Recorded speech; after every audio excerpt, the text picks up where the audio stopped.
मंडळी, आमच्या मुलाला कुणाचा तरी नजर दोष लागला आहे. माझा मुलगा खूप हुशार होता, माझा मुलगा अभ्यासात हुशार होता किंवा क्रिकेटमध्ये हुशार होता किंवा आणखीन चित्रकलेमध्ये हुशार होता, पण कुणाची नजर लागली कळतच नाही. मुलगा अभ्यास करत नाही, चिडचिड करतो, आमचं ऐकत नाही, जेवण करत नाही, त्याला वाईट संगत लागली आहे. अशा अनेक समस्यांनो माता हो तुम्ही जर त्रस्त असाल तर येत्या मोनी अमावस्येच्या दिवशी तुम्हाला अतिशय साधा आणि सोपा उपाय करायचा आहे. उपाय काय करायचा चला तर सांगते.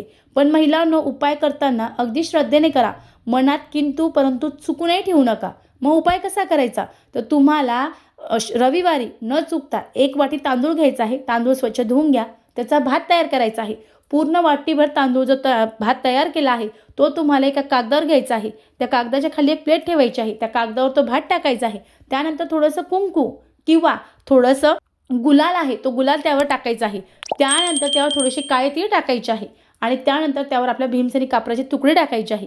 त्यानंतर आपल्या घरात 1 मुलगा असेल, 2 मुलगी असेल किंवा आपले पती असतील, ते सुद्धा चिडचिड करत असेल, हट्टपणा करत असेल, ऐकत नसेल किंवा सततचा आजारपण असेल किंवा अनेक त्यांच्या मागे इडापिडा लागल्या असेल किंवा नजरदोष झाला असेल, अनेक समस्या असतात. तर प्रत्येक व्यक्तीच्या अंगावरून आपल्याला ते श्री स्वामी समर्थ, श्री स्वामी समर्थ किंवा ओम कुलदेवताय नमः असं म्हणत आपल्याला ते ओवाळायचं आहे 7 वेळा. प्रत्येक व्यक्तीच्या अंगावर ओवाळायचं आहे आणि त्यानंतर ते कापूर शांत झाल्यानंतर जर ओवाळताना कापूर शांत झाला असेल, विझला असेल तर परत कापूर घ्या आणि परत त्या व्यक्तीवरून ओवाळा.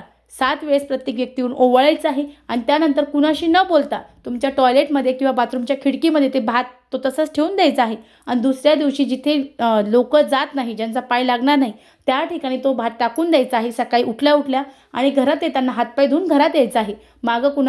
मागं जे आहे ते वळून पाहायचं नाही, कुणाशी बोलायचं नाही, सरळ घरात यायचं. 100% कितीही इडापिडा, कितीही त्रस्त, दारिद्र्य, दुःख काहीही असू द्या, 100% दूर होणार आहे.